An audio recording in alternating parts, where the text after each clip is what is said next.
자, 사료 문제 풀겠습니다. 30페이지부터 갑니다. 30페이지 문제 14번부터 가도록 하겠습니다.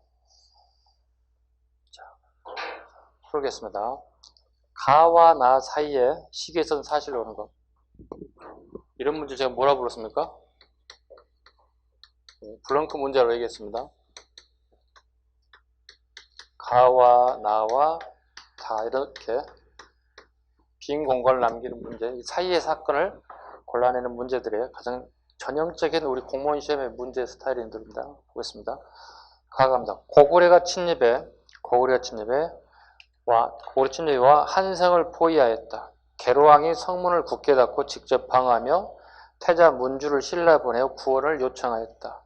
문주가 신라 병력 10,000명을 얻어 돌아왔을 때 고구려 군사는 비록 물러갔으나 한성이 파괴되고 계로왕이 사망하여 마침내 문주왕이 즉위하였습니다.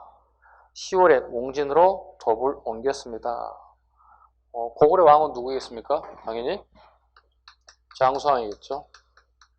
장수왕이 백제를 침범해서 계로왕을 전사시켰다. 요 얘기죠. 네.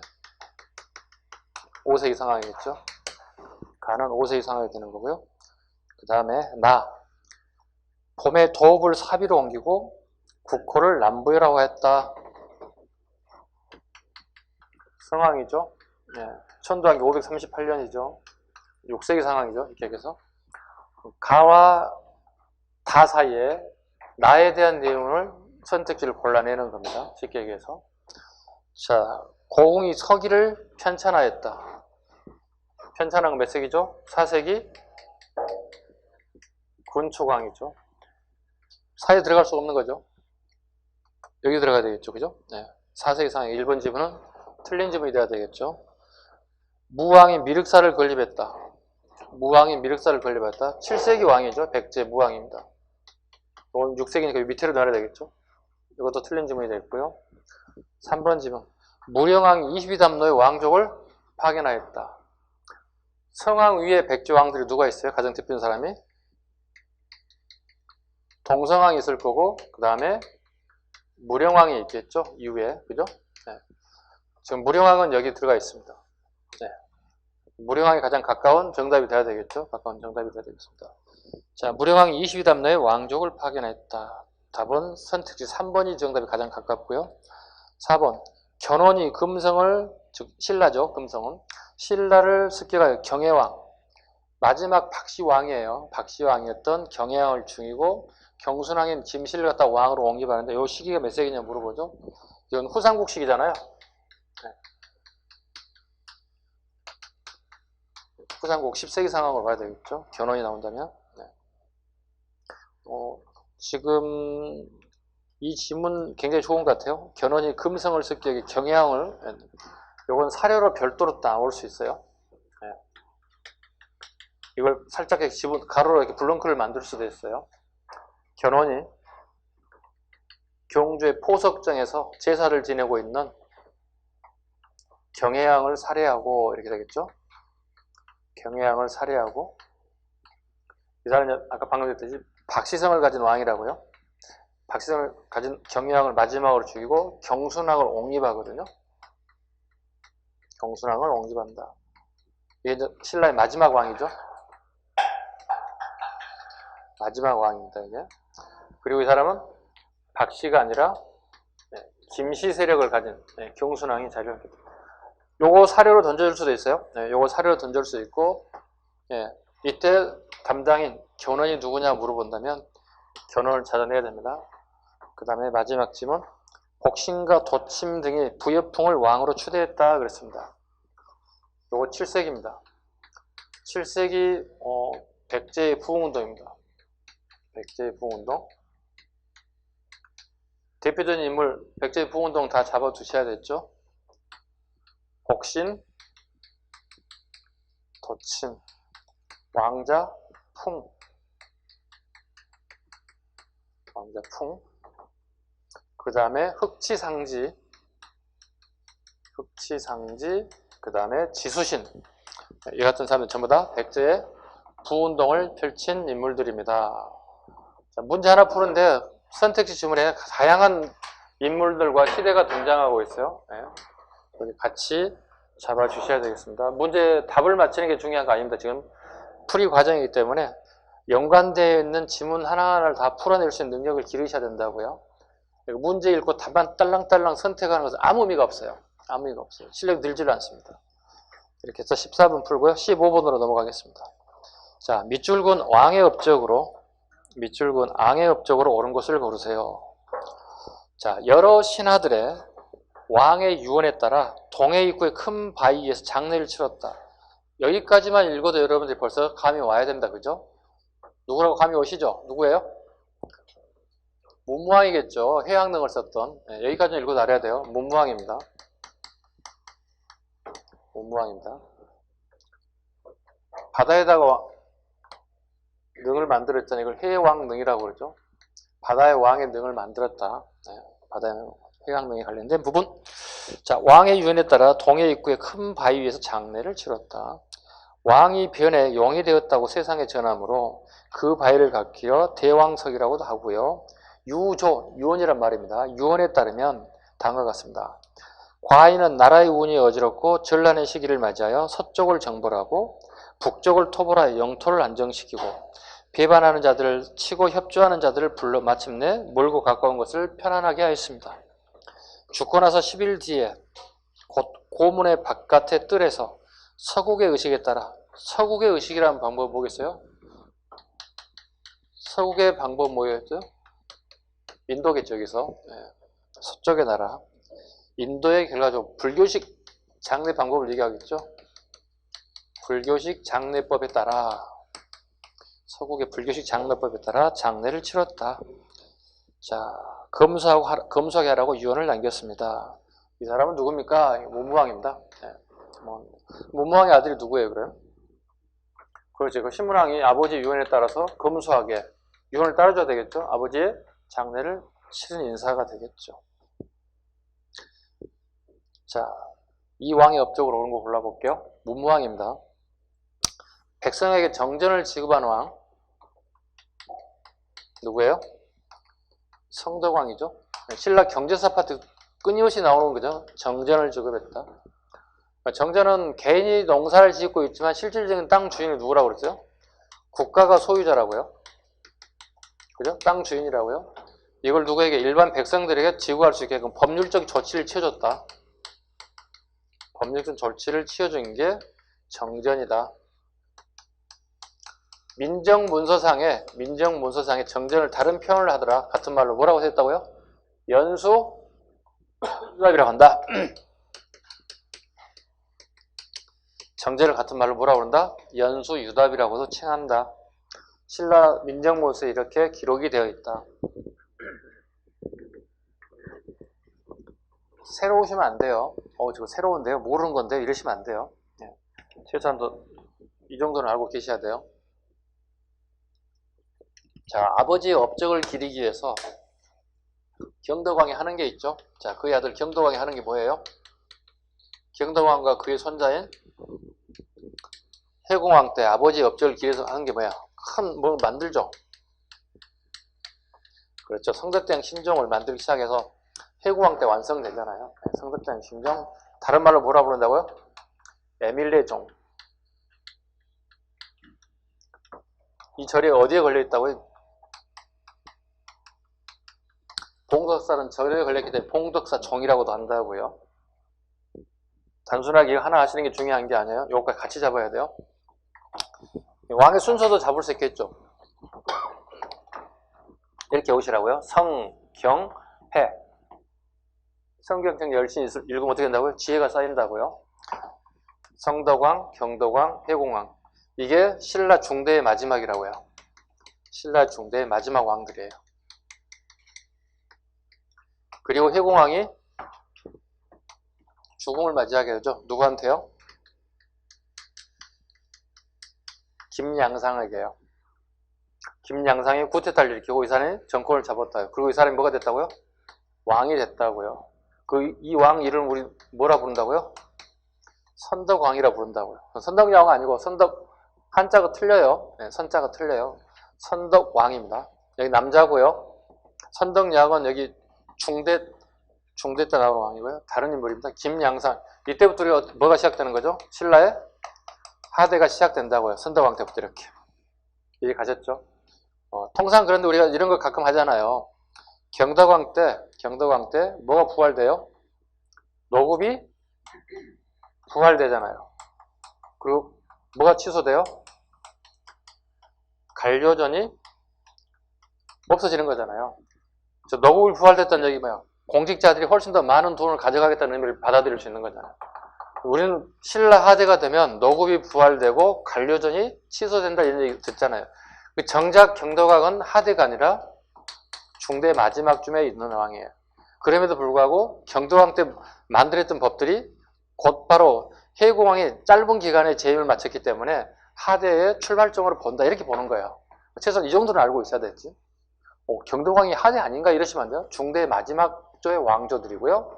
그럼 그 월급 정책들이 여기서 본격적으로 실행됐다 이렇게 보시면 맞을 것 같습니다. 자, 무왕의 미륵스 2번 가야 되죠. 이쪽에 국학을 설립하여 유학을 교육하였다. 국학하면 여러분 수없이 했던 내용들이죠. 누구예요? 신문왕이죠. 신문왕입니다. 국학 또는 국자감이라는 단어가 들어가게 되면 그 왕들이 굉장히 강력한 정권을 가지고 있다는 거예요. 자주성을 자꾸 얘기하고 있다는 거예요. 국학을 설립했다. 일명 국립대학의 줄임말이에요. 명칭이 한번 바뀌죠. 명칭이 한번 바뀝니다. 뭐로 바뀌나요? 태학감으로 바뀌죠. 태학감으로. 어느 왕이에요? 어느 왕 때예요? 경덕왕 때 바뀐다고. 자, 봐요. 그러면 경덕왕이 왕권이 강하다고 약하다고? 약하다고. 나는 누구로 닮고 싶다고? 그렇지. 한무제가 처음으로 태학이라고 하는 학교를 설립했다고요. 그래서 한무제처럼 나는 왕권이 강했으면 쓰겠습니다. 그래서 한무제가 뭐가 되는 거죠? 롤 모델이 되는 거라고요. 롤 모델에서 그 학교 이름을 태학으로 바뀌었다. 이렇게. 태학으로 바뀐 사람 하나 더 있잖아요. 고구려 소수림왕도 마찬가지로 태학으로 바꿨잖아요. 소수림 왕권이 강하다는 얘기, 약하다는 얘기야. 약하다는 얘기, 자기 아버지가 죽고 난 다음에 왕위를 물려받은 사람이잖아요. 그의 욕심이 뭐겠어요? 왕권을 강화시키는 거겠죠. 태학이란 단어가 나온 실시한 왕은 무조건 뭐야? 왕권이 약하다고 보시면 돼요. 경덕왕, 소수림왕. 롤모델이 한무제를 담고 싶다는 의미를 가지고 있어요. 세 번째, 대가야를 정보가 영토를 확장했다. 대가야는 뭐요? 진흥왕이 되겠습니다. 6세기 중엽에 대가야는 진흥왕이 되겠습니다. 대가야를 정복을 한 다음에 비석을 하나 세웠네요. 순수비를. 그 순수비 이름을요? 창녕비라고 합니다. 살짝 적어놔요. 대가야를 정복 영토를 확장했다. 파살피 하시고 창녕비를 건립하셨다. 순수비입니다. 창녕비. 진흥왕 때 창녕비가 건립되었다. 순수비입니다. 순수비는 뭐라고 그랬어요? 왕이 직접 참전해서 땅을 빼앗고 기념하기 위해서 비석을 세운 걸 뭐라고 한다고요? 순수비. 왕이 명령했지만 신하들이 가서 땅을 빼앗는 걸 우리 뭐라고 한다고요? 척경비. 여기 뭐가 있어요? 척경비 뭐가 있냐고. 진흥왕의 척경비가 뭐 있어?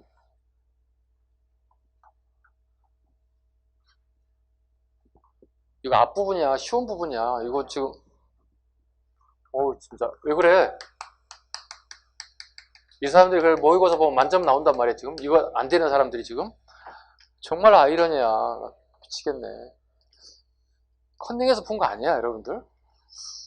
물어봐야 됐다. 우리 원장님한테 혹시 오픈북 시키셨냐고 물어봐야 될 것 같은데. 다장적성비예요. 다장적성비를 뭐라고요? 척경비라고요.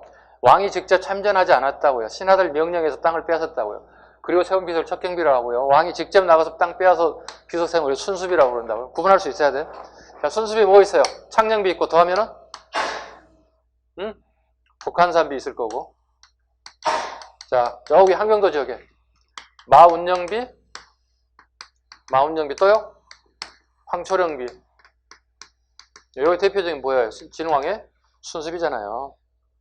그 다음에 사료로 또 나올 수 있는 게 이거예요. 북한산비가 나올 수 있다고요. 북한산비 사료 끊임없이 나온다고요. 잡으셔야 돼요. 그 다음에 4번 독서산품과 시 인재를 양성했다. 독서산품과는 이제 원성왕이죠. 독서산품과는 원성왕 때. 이것도 알아야 돼요.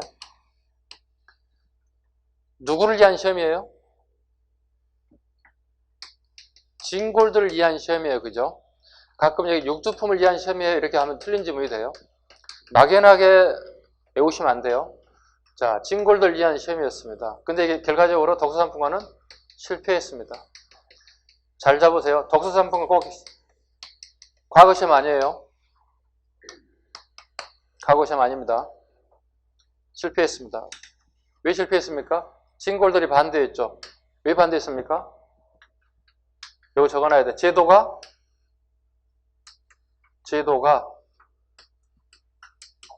우리 골품제를 테스트 또는 시험 또는 뛰어넘을 수 없다는 거야. 감히 어찌 이와 같은 제도가 우리 골품제를 뛰어넘을 수 있겠어? 있을 수 없어. 실패합니다. 독서산품. 그 뒷부분에 해석을 가끔 보실 텐데요. 봤더니 지능왕이라고 내가 아무 생각 없이 적어놔서 독서산품과 그 해설 부분에 원성왕으로 바꿔주시기 바랍니다. 방금 휴게실에 잠깐 봤더니 진흥왕 적어놨어. 이거 뭐지? 제정신이 아니었던가 봅니다. 수정하시면 돼요. 해설 안 보셔도 돼. 그냥 원성왕 적어놓으면 다 될 수 있어요. 자, 16번 풀겠습니다. 16번. 자, 밑줄근 이들에 대한 설명으로 옳은 것을 고르세요. 자, 부여풍을 왕으로 추대해야 한다. 부여풍이 나왔어요. 부여풍 나왔습니다. 왕족 복신과 승려 도침 등이 주리섬을 근거지로 부흥의 기치를 내걸자 주변 지역의 200여 성이 호응하였고요. 이들은 부여풍을 왕으로 만들고 국가체제를 갖추었습니다. 백제 부흥동안 애들이죠. 보겠습니다. 자, 완산주를 도부로 정하였다. 완산주를 도부로 정하신 분은 누구예요? 16번. 완산주를 도부로 정하신 분은 견훤이죠. 이 정도 다 아실 거예요. 견훤. 후백제죠. 전혀 관계가 없습니다. 지금. 두 번째, 안동 도부를 요동으로 몰아냈다.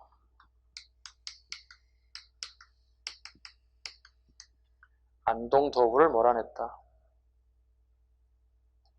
안동 도부는 누가 설치했죠?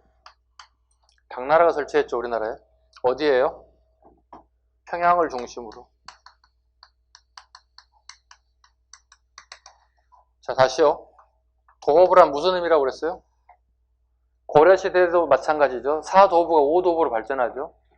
안동에 도부 생겼어요. 여기에 도부 생겼다고요. 도부란 개척지 또는 정복지 땅을 의미하는 거예요. 개척지는 정복지 땅에 설치하는 것을 우리는 도호부라고 얘기합니다. 도호부라고 합니다. 여기 안동 도호부에 당나라 장수 설인기가 안동 도호부의 책임자로 온다고요. 그리고 여기 웅진과 계림에 도독부가 만들어진다고요. 안동 도호부에서 어떻게 웅진과 계림을 컨트롤하고 있다고, 통제하고 있다고요. 시대가 안 맞는 거죠. 통일 이후에 백제와 고구려 멸망 이후에 당나라 애들이 야욕을 드러낸 거잖아요. 원래는 신라와 이렇게 대동강까지 n분의 1로 나눠먹기로 했잖아요. 그죠? 이걸 약속 이행하지 않고 직접 지배를 하겠다고 하나, 둘, 세 군데 설치했다고. 이때 그 다음 신라의 행동 반응 어떤 반응이었다고요? 고구려와 백제의 부흥운동을 도와주고 있다고요. 수업 시간에 얘기했잖아요. 병 주고 약 주고 하고 있다고요. 그럼에도 불구하고 고구려와 백제는 이걸 받아들일 수밖에 없는 상황이었다고요. 왜? 군사력도 미비하고 군량미도 없고 무기도 부족하고 정보도 없고 얘네들의 정보와 이런 부분을 수용하고 나름대로 얘들이 당나라하고 힘 빼기를 좀 많이 실시해 준다고요. 그걸 또 교묘하게 또 신라 애들이 부흥운동이 끝나자마자 바로 다 신라로 편입시키고 부흥운동에 있던 사람들 또 자중질환에 의해서 지네들끼리 또 죽어요. 살상이 벌어지고요. 그러한 다음에 신라가 이제 당나라를 향해서 대반격이 이루어진다고요. 그 대표적인 전투가 뭐라고요? 매소성 전투에서 기병 20만을 격파해버린다고요, 당나라. 그 다음에 금강하구에서 기볼포에서 수군을 갖다가 또다시 수장시켜버렸어요. 이렇게 해서 당나라를 몰아내고 신라의 완전한 통일은 아니지만 어찌됐든 간에 예세를 끌어서 통일이 완성되어 갔다. 이해 가셨죠? 네. 자, 백강에서 애군과 함께 당군과 맞서었다. 자, 일종의 이것도 뭐죠? 부흥운동이죠. 그죠? 부흥운동인데요. 수업 시간에 자주 얘기합니다, 이거. 660년에 누가 멸망해요? 백제가 멸망. 이 정도 암기는 돼야 돼. 백제 멸망 660년 정도 잡아야 돼. 고구려도 멸망시킬 거 아니야. 고구려 누가 멸망시켜요? 신라가 멸망시키겠죠. 이게 고구려 멸망이에요. 660년과 668년 정도 알아야지. 중간에 뭐가 들어가냐 꼭 물어본다고, 이게 중간에 들어간 663년이라고요. 이게 일명 백총강 전투 또는 백강 전투를 한다고요. 금강하구예요. 누가 들어와요, 이게? 애군들이 들어온다고요. 누구를 돕겠다고요? 진해 백제 나라를 돕겠다고요. 백제를 그냥 떠받치는 나라들이잖아요, 얘가요. 그래서 백제를 부흥운동하겠다고 들어와서 처음으로 우리나라에 국제전이 벌어진다고요. 국제전이 들어왔죠. 당나라 들어왔죠. 신라 들어왔죠. 백제 들어왔죠. 애가 들어왔죠. 치열하게 싸우잖아요, 이렇게. 우리나라에 처음으로 국제전이 발생됐습니다. 어디에서? 백천에서.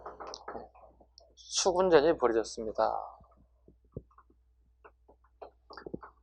4번 중국의 오월과 후당에 예교 사신을 보냈다. 후백제입니다. 후백제 견훤식 얘기입니다. 거기에 5월을 꼭 잡으셔야 됩니다.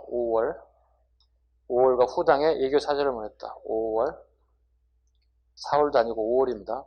5월에 우리나라에 처음으로 무슨 기술이 들어왔다고 그랬어요? 5월에서 우리나라에 들어온 기술, 아주 고급 기술이 하나 있다고요? 자기를 만드는 기술이 들어왔다고요? 자기 만든 기술이 들어왔다고. 예를 들면 고려자기 있잖아요. 그 기술이 고려시에 들어온 게 아니라 후백제 시기에 5월에서 미리 들어와 있다고요. 굉장히 이건 좀 깊은 내용입니다. 뭐 이 정도까지 알게 되면 굉장히 여러분이 많이 알게 되는 거죠. 5월에서 후백제 도자기 만드는 기술이 들어왔다고요? 자기 기술이 들어왔습니다. 신라의 금성을 습격하여 경혜왕을 살해하였다. 아까 이미 했죠? 견훤에 대한 얘기입니다. 후백제 견훤에 대한 얘기입니다. 답은 3번 하시면 되겠고요. 한 페이지 넘기시죠.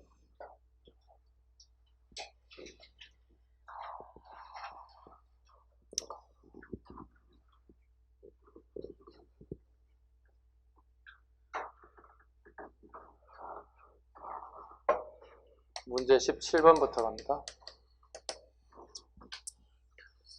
자, 가 인물의 활동을 옳은 것을 고르세요. 자, 이 사람은 신라 사람으로 성은 김씨예요. 아버지는 47대 헌안왕의 의정이며 어머니는 헌안왕의 후궁인데 그 성과 이름은 전하지 않고 있어요. 일관이 어떤 관리가 말하기를 이 아이는 증오일에 출생하였고 나면서 이빨이 나고 이빨이 맺을 거예요. 이상한 애네요. 대부분 이빨 나지 않잖아요, 그죠? 이빨이 나고 또한 이상한 빛이 있었으니 장차 국가에 이롭지 못할 것이니 마땅히 이 아이를 키우지 마십시오라고 하였다. 왕이 궁중의 사람을 시켜 그 집에 가서 죽이게 하였다. 그 사람이 포대기를 아이에 꺼내 누각 아래로 던졌는데 유모가 몰래 봤다가 실수하여 손가락으로 눈을 찔러 한쪽 눈이 멀었습니다. 머리를 깎고 중이 되어 스스로 선정이라고 불렀습니다. 궁예입니다. 애꾸눈이죠. 궁예에 대한 얘기입니다. 궁예는 왕족 출신으로서 신라 하대 가장 대표적인 인물이기도 하고요. 자, 이 사람의 인물의 활동을 옳은 걸 골라볼게요. 웅천주를 기반으로 반란을 일으켰다. 웅천주, 오늘날 공주죠. 공주를 중심으로 반란을 일으켰던 사람은요, 김헌창입니다. 김헌창의 난입니다. 이건 아버지 김주원이 왕이 되기로 약속이 했음에도 불구하고 왕이 되지 못했어요. 왕이 되기로 약속돼 있는데 왕이 되지 못했어요. 이거에 대한 불만입니다. 아버지가 왕이 됐다면 본인이 왕이 될 수 있을 텐데 왕이 되지 못한 불만이 터져 나온 게 김원창의 난입니다. 그리고 그의 아들 김본문도 또다시 난을 일으켰습니다. 결과적으로 다 제거됐고 실패했습니다. 이걸 뭘 의미하죠? 신라 하대에 모든 진골들이 왕이 될 수 있다고 생각한다는 거야. 나는 왕이 될 수 있다고 생각한다는 거야. 그러다 보니 어떻게 왕의 다툼이 치열할 수밖에 없다는 거야. 치열할 수밖에 없다. 이해 가셨죠? 왜? 상대는 성골만이 왕이 될 수 있다고 딱 굳어져 있다고, 못 박아져 있다고. 중대는 누구만 왕이 될 수 있다고 정해졌어요? 중대는 무일항계들만, 태종 무일항계, 김춘추의 후손들만 왕이 될 수 있다고 생각이 딱 굳어졌다고요. 물론 초기에 물론 반란이 있긴 하지만, 근데 하대가 오게 되면 모든 진골들이, 즉 박씨, 성씨, 김씨들, 쉽게 얘기해서 성골은 다 사라지고 없어. 성골은 다 사라지고 없다고요. 진골들만 남아있는 모든 진골, 박씨, 석씨, 김씨들이 모두 다 왕위를 될 수 있다고 생각하다 보니 왕위 다툼이 치열해진다는 얘기예요. 결과적으로 뭐야? 왕의 제한이, 권한이 약할 수밖에 없는 시기로 돌아섰다 보시면 되겠습니다. 자, 두 번째, 후녀십조에서 불교 숭상을 강조했다. 후녀십조 하면 누구죠? 왕건입니다. 네, 왕건입니다. 후녀십조. 후대 왕들에게 남기고 싶은 말. 세 번째, 완산주를 도읍으로 후백제를, 여기는 아까 방금 했던 견훤입니다. 완산주를, 오늘날의 전주입니다. 전주를 중심으로. 처음에 어디에서 처음으로 권력을 잡기 시작했어요? 견훤은 금성에서 처음 권력을 잡기 시작했어요. 그죠? 여기서 말하는 금성은 예전에 경주를 금성이라 부른 적도 있어요. 그 다음에 나주도 금성이라 불러요. 여기 말하는 금성은 전라도 나주를 얘기하는 거예요. 그 다음에 어디로 건너가요? 그 옆 동네인 무진주로 간다고요. 오늘의 강주광역시라고요. 강주광역시. 그리고 전주에 가서 후백제를 건국했다. 최소한도 금성, 무진주, 여기는 완산주입니다. 그때 당시 명칭은 완산주. 옛 지명 명칭들 기본으로 잡아야 돼요. 우리 공무원 시험 준비한다면. 금성, 무진주, 그 다음에 완산주 정도는 잡아야 되겠죠. 4번, 신라의 수도를 습격하여 경해양을 중했다. 이것도 마찬가지 누구예요? 견훤입니다. 견훤. 국호를 마진으로 바꾸고 철원으로 도읍을 옮겼습니다. 이게 궁예입니다. 처음에 나라 이름을 뭐라 불렀다고요? 후고구려. 그 다음에 한 번 더 바꾸죠. 마진. 그 다음에요. 태봉. 이렇게 국가 이름이 이렇게 세 개로 바뀌었다고. 그리고 궁예가 쫓겨나고 난데 왕건에 의해서 새로운 나라가 만들어지죠. 예, 여러분이 알고 있는 고려란 나라가 처음으로 918년에 처음으로 이렇게 만들어졌다 보시면 되겠습니다. 답은 5번이 되겠습니다. 5번이 되겠습니다. 한 페이지 넘겼습니다. 남북국 시대에 관련된 부분 가겠습니다.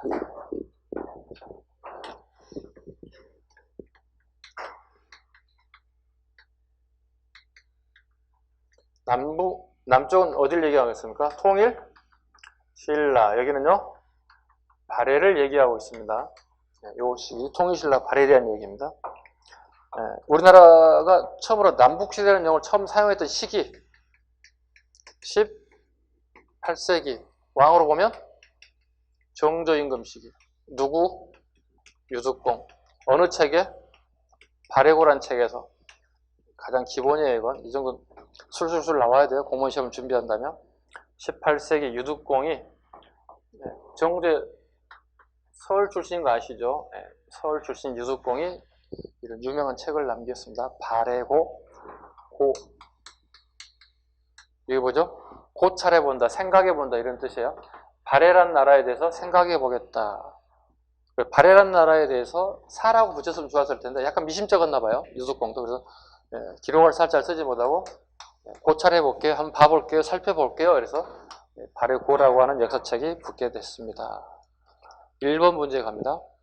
다음 글에 나타난 발해에 대한 인식을 반박하기 위한 적절한 활동을 보기 위해서 고르면 송말 말갈은 당나라 초기에 이미 당나라에 귀속되었다가 7세기 말엽에 송말갈의 수령, 대조영은 여러 종족을 통일하고 정권을 내세웠다. 713년에 당현종이 대조영을 발해 군항을 책봉했다. 예, 군항의 동그라미. 대조영 때는 당나라의 어느 한 군 정도 해당되는 나라로밖에 인식되지 않았다는 거예요. 발해 군항으로 책봉하였고, 언제 국항으로 책봉돼요? 군항으로 책봉된 것은 대조영 시기. 그 다음에 국항으로 책봉된 시기는 대조영의 손자였던 문왕식입니다. 구분돼야 돼요. 말장난에 넘어가시면 안 돼요. 군왕. 당나라 애들이 우리를 이렇게 아래로 보고 있잖아요. 처음에 출발할 때. 그냥 대조영을 군 정도 해당되는 왕 정도로 보고 있다는 거잖아요. 네. 문왕대 와서 국왕으로 명칭이 조금 바뀌기 시작한다고요. 자, 발해 군왕으로 책봉하고 도독에 임명했으면, 도독은 지방간이죠. 지방간 정도밖에 안 보고 있는 거죠. 이때부터 소국 말갈이 수립한 정권을 발해라고 이름하게 되었습니다. 이게 중국 초급 중학교 교과서 중국 역사 21쪽에 나와요. 봐봐요. 끝에 줄이 기분 나쁜 게 있잖아요. 송말 말갈이 수립한 정권을 발해라고 했다 얘기했잖아요. 얘들 뭐로 보고 있는 거예요? 대조영 같은 애들을? 말갈족으로 보고 있잖아요. 말갈족 우리 쉽게 여진족이잖아요. 이 여진족이 우리 민족은 아니잖아요. 우리 고려인들이라는 것을 인정하지 않으려고 하는 교과서의 뉘앙스가 보이잖아요. 중국 교과서 뉘앙스가 이렇게 보이잖아요. 자, 이걸 반박하기 위한 적절한 활동을 보기 위해서 고르면 보겠습니다. 기억본. 발해가 중앙관계로 삼성육부를 주게 된 가정을 주선. 이건 반박의 가능이 없는 거죠. 이건 발해의 제도를 우리가 수용하는 거잖아요. 그래요? 발해의 삼성육부 제도를 수용한 거기 때문에 반박 기사로서는 적절하지 않습니다. 두 번째, 발해의 촌락에 주민의 다수를 차지한 종족을 알아본다. 지배계층은 거의 대부분이 고구려인들이죠. 그리고 피지배층들이 주로 말갈들이잖아요. 그런데 지금 보시면 발해 촌락의 주민의 다수를 차지한 종족은 말갈족이잖아요. 피지배층이잖아요. 우린 지배층인데요. 그죠? 이것도 옳지 않습니다. 디귿번. 발해가 일본에 보낸 예규문서에 고구려 왕을 칭한 이유를 살펴본다. 이게 맞는 거죠. 실은 제가 살짝 바꿔놨어요. 원래는 고려왕이라고 얘기했어요. 고려왕이란 말은 고구려라는 뜻이 돼요. 네, 그 원문에는 고려왕이라고 되어 있습니다. 근데 이 시대는 고려가 아직 나타나기 전 왕인데 고려라고 하는 것은 고구려를 줄임말로 썼던 것 같아요. 니을번. 발해가 멸망한 후 고려가 발해 유미를 적극 받아들인 사실의 의미를 파악해본다. 예, 답은 디귿 니을. 디귿 니을. 답은 4번이 정답이 되어야 되겠습니다. 2번 문제입니다.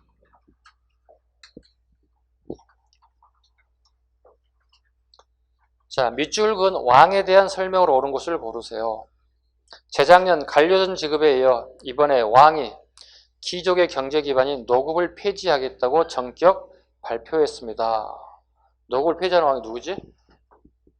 신문왕이겠죠. 노국을 폐지하고 전격 발표했습니다. 왕은 즉위초 김흠돌의 난을 진압하고 구주 5소경의 지방행정조직을 개편했습니다. 뭐 신문왕의 업적도 계속 나오죠? 구주 5소경. 9개 주를 만들고 5개 작은 서울을 만들었다. 중앙군과 지방군의 정비 등 일련의 개혁정책을 추진했는데 이번 조치를 통해 왕권을 강화하려는 왕의 개혁정책이 마무리됐다고 평가할 수 있습니다. 이 왕에 대한 설명으로 옳은 것을 고르세요. 자, 백성에게 정전을 지급했다? 아까 했죠? 성덕왕. 두 번째, 불교 수용을 통해 왕권을 강화하려고 했다. 불교 공인하신 분은요? 거붕왕. 국학을 설립하여 유학교육을 진행했다. 답은 여기겠네요. 네, 신문왕 하면 유학이죠? 유학교육을 장려했다. 답은 3번. 관리체험을 통해 독서상품과를 실시했다. 원성왕. 네, 원성왕. 누구를 위한 시험이라고요? 진골 육두품? 진골을 위한 시험이라고요. 그럼 진골이 이거 받아들였어요? 받아들이지 못했어요? 받아들이지 못했다고. 왜 받아들이지 못했다고 그랬죠? 감히 골품제를 테스트해? 제도가 골품제를 뛰어넘을 수 없다고 거부한다고요. 결과적으로 독서산품과는 실패했습니다. 우리나라 최초의 과거 시험인 거죠? 독서산품과가 아닙니다. 아니죠.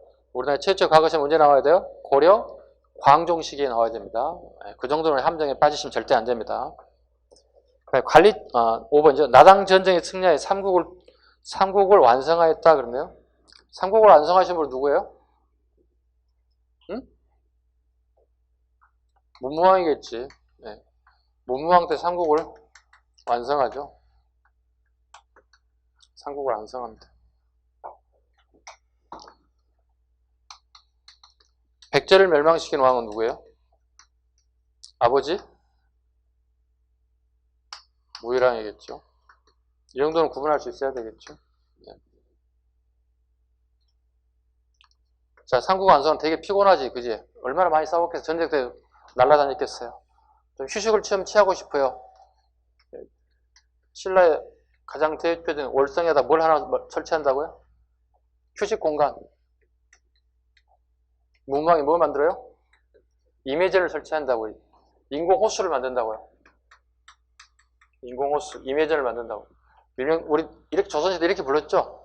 기러기야 오리들 놀다 간다 해서 뭐라 불렀어요?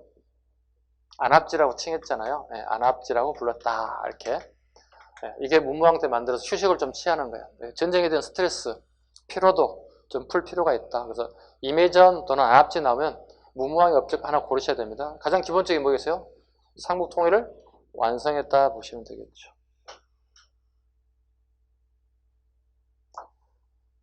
자, 나당 전쟁까지 됐고요. 그 다음에 3번 보겠습니다. 한 페이지 넘기겠습니다.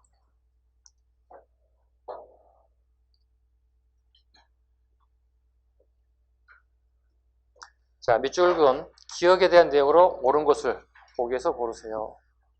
중국 지린성에서 발해 황해 무덤이 발굴되었다. 지린성 허릉시 룽토우산 고분군에서 발해국 3대 문왕 부인과 9대 간왕 부인 묘지가 출토되었다. 그런데 간왕 부인 묘지에 발해국 순모광후라는 표현이 주목된다. 이는 발해가 황제국임을 나타내는 자료이다.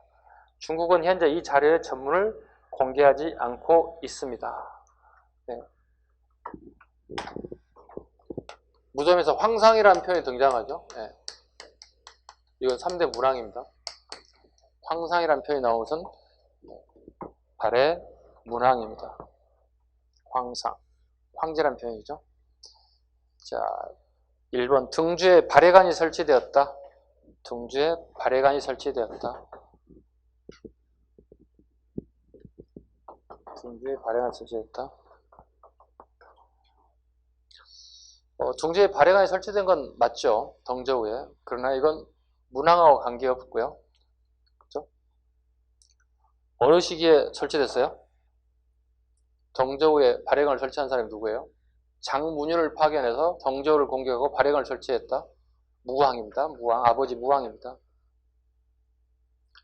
인한, 대응, 건흥 등의 연호가 사용되었다.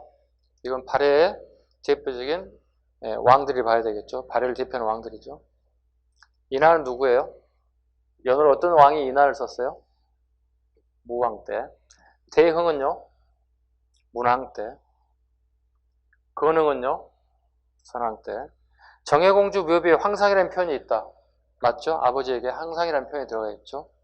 지급분 맞습니다. 발해에서 신라를 이어주는 교통로가 있었다. 이걸 뭐라 부른가요? 신라도라고 하죠. 신라도입니다. 맞는 사실인데 이것은 뭐예요? 신라도와 황제국과는 관계가 없는 거예요. 그죠? 길 나는 거하고 황제국과 무슨 관계이죠? 내용은 맞지만 황제국의 의미하고는 별개의 문제입니다. 니은 지읒 지문이 정답이 되어야 되겠습니다. 답은 3번이 되어야 되겠습니다.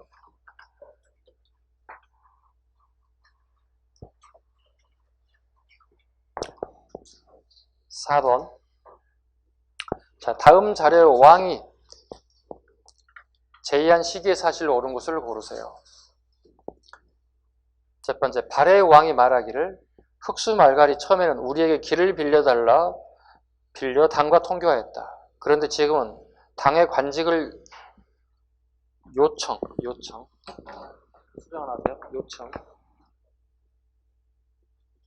요청하면서 우리에게 알리지 않으니 이는 반드시 당과 함께 우리를 공격하려 하는 것이다 하였다. 이에 동생 대문해와 애숙부 이마에게 군사를 거느리고 흑수를 공격하도록 하였다. 싸움 잘하신 분 누구예요? 무왕입니다. 무왕.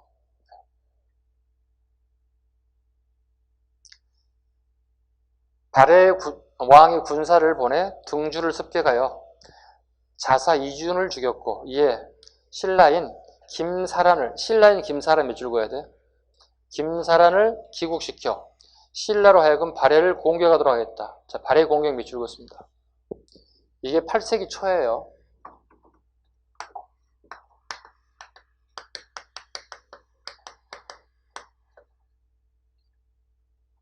네, 성덕왕 때입니다.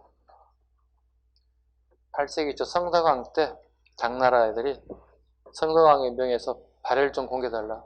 실제로 공격합니다. 네, 출전합니다. 근데 하필 이때 겨울이어가지고 눈이 엄청나게 많이 와요. 그래서 싸워보지도 못하고 한경이 너무 안 좋아가지고 후퇴합니다. 네, 실제 했어요.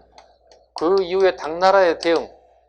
당나라는 발해에 대해, 신라에 대해서 어떤 생각을 가지는지 봐야 됩니다. 당나라의 생각은 이렇습니다. 요거에 대한 고마움을 표시하기 위해서 대동강 이남의 땅을 신라 땅으로 인정합니다. 신라의 땅으로 인정하게 됐습니다. 성덕왕입니다. 잘 잡으셔야 돼요. 이런 문제 나오면 어려워집니다.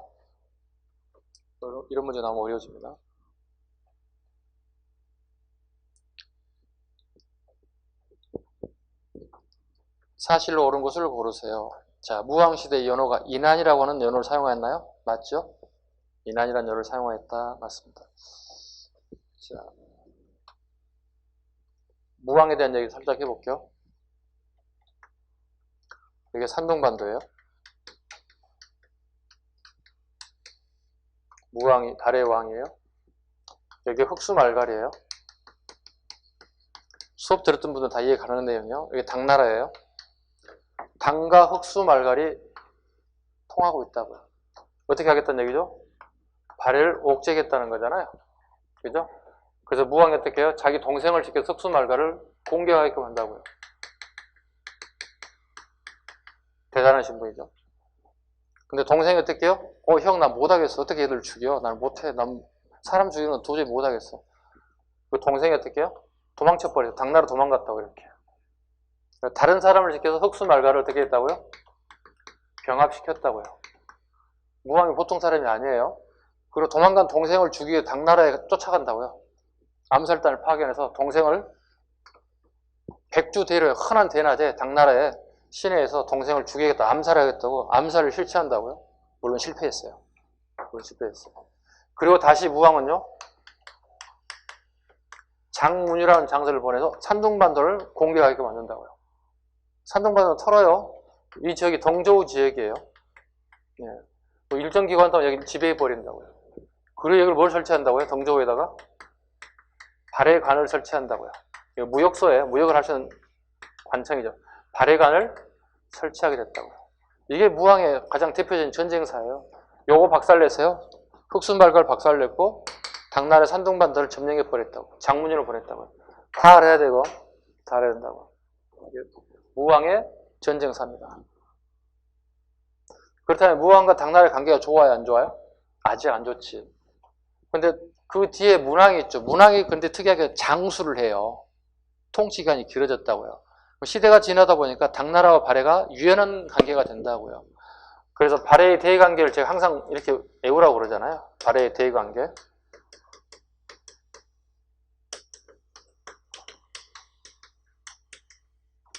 초조 후친 이렇게 외우라고 한다고요. 봐요. 초반에는 어떻게 하라는 얘기죠? 초반에는 당나라와 적대시했다고요. 이유는요. 나당 연합군을 통해서 지네 선조들 다 죽였잖아요. 고구려인들 다 죽여버렸잖아요. 어떤 사람이 자기 아버지, 자기 할아버지 죽인 사람을 땡큐 바리마치 하겠어요. 잡아먹으려고 하겠죠. 초반에는 적대관계를 했고요. 후반에 가게 되면 어떻게 된 거예요? 친교를 맺게 됐다고. 이 후반이 누구냐고 물어본다고요. 이게 누구라고요? 문왕이라고 해요. 무왕의 아들 문왕이 굉장히 장수하면서 문왕 후반부로 가면 당나라하고 친교를 맺기 시작한다고요. 그래서 문왕 시기에 당나라의 제도들이, 당나라의 문화들이 본격적으로 여기에 유입되기 시작한다고요. 제도가 뭐 있겠어요, 여러분? 당연히 삼성육부 제도를 그러지. 당나라 제도가 들어오겠지. 그 다음에 그 당시 서울이라면, 발해의 서울이라면 그 수도에 중앙군이 있어서 수도 방위를 해야 될 거 아니야. 그죠? 얘들이 뭐라 불러요? 12라고 부른다고. 12, 중앙군이라고요. 이거 전부 다 당나라의 제도들이 들어오기 시작한다고. 삼성육부 12제도들이. 그 다음에 궁궐도 짓잖아요. 이거 뭐예요? 주작대로, 남쪽을 길게 뻗은 주작대로도 이게 나타나기 시작하잖아요. 이게 당나라의 제도들이에요. 제도들. 문화도 들어오지. 대표적인 뭐가 들어와요? 무덤 형태, 벽돌 무덤들이 문화가 당나라 제도를 받아들이기 시작하잖아요. 이게 대표적인 게 전부 다 초조구천의 문왕 이후에 받아들인 제도와 문화들이에요. 기본적으로 잡으셔야 돼요, 이런 것들은. 됐죠? 문제 하나 풀고 답 맞추고 땡큐, 와, 맞췄다, 이렇게. 용기 100배 하는 것도 좋지만, 이렇게 격까지 나오는 지문들 하나씩 다 살펴보고 문제를 풀어야 돼요. 자. 두 번째 가야 되나요? 거란의 침략을 받아 국가적 위기를 겪었다. 이거 어느 시기예요? 10세기 상황이에요. 10세기 상황. 거란의 침략을 받아 국가적 위기를 겪었다. 5번 전성기를 맞이하여 해등성국이라 불렀다. 전성기를 맞이하여 해등성국이라 불렀다. 이건 9세기 선왕. 9세기 선왕 시기. 이때 해동성국이라 불렸다. 바다 건너 크게 이룬 나라다, 이런 뜻이죠. 회동성국이라 불렀다. 하나 더. 선왕은 하나 더 알아볼 게 또 있죠. 선왕은 또 뭐 알아야 됩니까? 오경 15부 62주가 완성돼요. 발해에 수도 5개, 15개, 62개 주가 완성되고요. 그 다음에 선왕은요, 특이한 것은 대조영의 후손이 아니에요. 그럼 도대체 누구의 후손입니까? 네. 대조영의 동생 아우 대야발의 후손이에요. 이건 이미 7급의 규칙이 한번 떴던 지문이에요. 9급에도 언제든지 나올 수 있어요. 7급, 9급 경계가 무너진 상황이기 때문에 대야발의 후손이다. 대조영이 아니고요. 대야발의 후손이었다.